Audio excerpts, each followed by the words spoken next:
दोस्तों, आजकल एक चर्चा बड़े ज़ोरों पर रहती है कि पेट्रोल की गाड़ी ली जाए या इलेक्ट्रिक की। और दोनों ही गाड़ियों की पसंद लोग अलग अलग बताते हैं। कुछ लोग इलेक्ट्रिक गाड़ी की तरफ हो जाते हैं और तो कुछ लोग जो है वो पेट्रोल गाड़ी की वकालत करते हुए नज़र आते हैं। और हम जैसे आम आदमी सिर्फ कंफ्यूज होकर रह जाते हैं। तो दोस्तों, आज हम देखते हैं कि इनमें से कौन सी गाड़ी हमारे लिए अच्छी है और कौन सी गाड़ी हमें खरीदनी चाहिए। तो कंपैरिजन स्टार्ट करें दोस्तों। तो पहला कंपैरिजन हम देखते हैं, वो है कीमत का कंपैरिजन। जी हाँ, कंपैरिजन में कीमत बहुत बड़ा रोल अदा करती है। पेट्रोल व्हीकल इस कंपैरिजन में बाजी मार ले जाते हैं क्योंकि पेट्रोल व्हीकल कंपैरेटिवली काफ़ी सस्ते होते हैं। इलेक्ट्रिक व्हीकल महंगे होते हैं। लेकिन यहाँ देखने वाली बात यह है कि इलेक्ट्रिक व्हीकल कितनी महंगे पड़ रहे हैं, एक बार महंगे पड़ रहे हैं या हमेशा ही महंगे रहेंगे। दूसरा कंपैरिजन अगर हम देखें तो वो है एनवायरमेंटल फ्रेंडली होने का। अब इलेक्ट्रिक स्कूटर्स जो हैं उनमें इंजन नहीं होता, और जब इंजन नहीं होता तो किसी तरह का कोई धुआं नहीं छोड़ा जाता उनके द्वारा। और इलेक्ट्रिक स्कूटर इस हिसाब से एनवायरमेंटल फ्रेंडली हो जाते हैं। और पेट्रोल इंजन जो है वो पॉल्यूशन को बढ़ावा देते हैं कि जितनी बार भी आप सर्विस करवाते हैं, अलग अलग सिटीज़ के नॉर्म्स के अनुसार 3 महीने पर 6 महीने पर आपको पॉल्यूशन अंडर कंट्रोल चेक करवाना पड़ता है, उसका सर्टिफिकेट लेना पड़ता है। और आपके दिमाग में एक टेंशन अलग चलती है कि कहीं पीयूसी की डेट तो नहीं निकल गई, कहीं ऐसा ना हो कि किसी चौराहे पर पुलिस वाले रोक करके कागज़ चेक करें और हमारे पीयूसी की डेट निकली हो और हमारी चपत लग जाए। और पीयूसी की बनवाने की कॉस्ट अलग रह जाती है। और तीसरा कंपैरिजन है सर्विसिंग का। तो पेट्रोल स्कूटर्स को 2000 से लेकर के 3000 किलोमीटर के बीच में सर्विस करवाना होता है। और अगर वक्त पर सर्विस ना करवाएं तो इंजन के सीज होने के चांसेस बहुत ज़्यादा रहते हैं। और इंजन सीज हो गया तो लंबा चौड़ा खर्चा आपके सामने खड़ा होता है। और इलेक्ट्रिक स्कूटर्स में जैसा भी मैंने बताया था कि इंजन होता ही नहीं है, और इंजन होता ही नहीं है तो फिर किसी तरह की किसी सर्विस की भी ज़रूरत नहीं होती है। यानी पैसे भी बचेंगे और सर्विस के लिए लगने वाला वक्त भी बचेगा। कई बार तो हमें ऑफिस से छुट्टी लेनी पड़ती है कि हम गाड़ी की सर्विस करवा पाएँ, क्योंकि ज़्यादातर जो स्कूटी वगैरह की सर्विसिंग करने वाले लोग हैं वो संडेज़ को ऑफ रख लेते हैं। और इंजन की वियर और टीयर का खर्च है वो भी इलेक्ट्रिक स्कूटीज़ में नहीं होता, पेट्रोल्स में रहता है। अब अगला जो हमारा कंपैरिजन है वो है रनिंग कॉस्ट का। इलेक्ट्रिक स्कूटीज़ की अगर कहीं बात है तो उनमें जो पर किलोमीटर खर्चा हमारा आता है वो 40 से 50 पैसा के करीब आता है।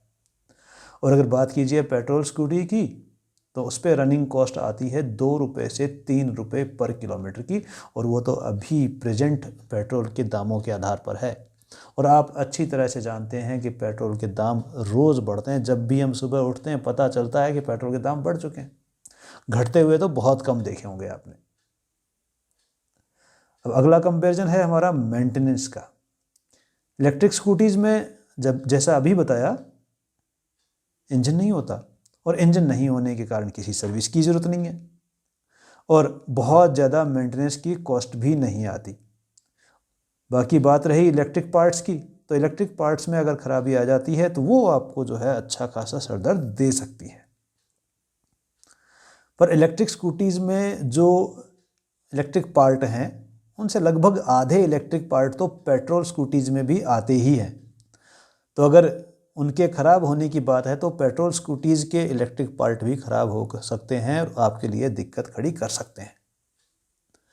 अब अगर हम बात करें बैटरी की, तो इलेक्ट्रिक स्कूटीज़ में बैटरी ज़्यादातर साथ लगी हुई आती है, और इन बैटरीज़ पर 5 साल की वारंटी होती है। और ज़्यादातर बैटरीज 5 साल के करीब ही चलती हैं। यानी अगर आप इलेक्ट्रिक स्कूटी ले रहे हैं तो करीब 5 साल के बाद में आपके सामने एक बड़ा सा खर्चा खड़ा होगा। पेट्रोल में इस तरह का एक साथ आने वाला खर्चा नहीं होता है। बस जो wear and tear and servicing, इन सब के खर्चे लगातार चलते रहते हैं। और अगर बात की जाए मैकेनिक की, तो पेट्रोल की जो स्कूटीज़ हैं उनको रिपेयर करने वाले मैकेनिक बड़े इजीली मिल जाते हैं, लेकिन इलेक्ट्रिक व्हीकल को ठीक करने वाले मैकेनिक इतने इजीली नहीं मिलते हैं। पेट्रोल स्कूटीज़ जो हैं उनमें भी बैटरी होती है, लेकिन उनमें इतना जो है लंबा चौड़ा खर्च होता नहीं है। अब अगर हम बात करें ट्रैवल ईज़ की, तो इलेक्ट्रिक स्कूटीज़ में एक नॉइस बिल्कुल होती ही नहीं है। तो आप सफ़र करते हैं तो बड़ा स्मूथ, बड़ा आनंददायक रहता है। वहीं अगर पेट्रोल इंजन की बात की जाए तो पेट्रोल के खुद के इंजन की एक अच्छी खासी आवाज़ होती है जो कि लगातार चलती रहती है। आपको उस आवाज़ को लगातार झेलना ही होता है। इलेक्ट्रिक स्कूटीज जो हैं वो शहर में या स्मॉल डिस्टेंस की राइड के लिए काफ़ी सूटेबल हैं, क्योंकि ज़्यादातर जो बैटरीज़ हैं वो 70 से लेकर के 120-130 किलोमीटर के आसपास तक चलती हैं, जिसके बाद आपको उसे चार्ज करना होता है। अब अगर आप लंबे सफ़र पर स्कूटी लेकर के चल पड़ते हैं तो आपको रास्ते में कहीं भी उसे चार्जिंग के पॉइंट नहीं मिलेंगे। हो सकता है आपकी किस्मत अच्छी हो, कहीं मिल जाए, लेकिन वो चांस फैक्टर की बात है। और फिर अगर मिल भी गया कोई चार्जिंग पॉइंट तो उसमें चार्जिंग में जो लगने वाला टाइम है वो अलग है। पेट्रोल स्कूटीज़ को लंबे सफ़र पर कहीं भी ले जाया जा सकता है, क्योंकि इसमें पेट्रोल होता है। पेट्रोल कहीं कम होने लगे, पेट्रोल ख़त्म होने लगे तो आप रुक करके किसी भी पेट्रोल पंप से पेट्रोल डलवा सकते हैं और बिना वक्त गंवाए आगे का सफ़र जारी रख सकते हैं। तो दोस्तों, इस वीडियो को देखकर अभी तक आप ये फैसला कर चुके होंगे कि आपकी ज़रूरत की स्कूटी कौन सी है और आपको कौन सी स्कूटी लेनी चाहिए। तो दोस्तों, अगर आपको वीडियो पसंद आता है तो लाइक ज़रूर करें और सब्सक्राइब करें, जिससे कि इसी तरह की जानकारी वाले वीडियोज़ आपको आगे भी मिलते रहें, और अपने दोस्तों के साथ ये जानकारी शेयर भी करें।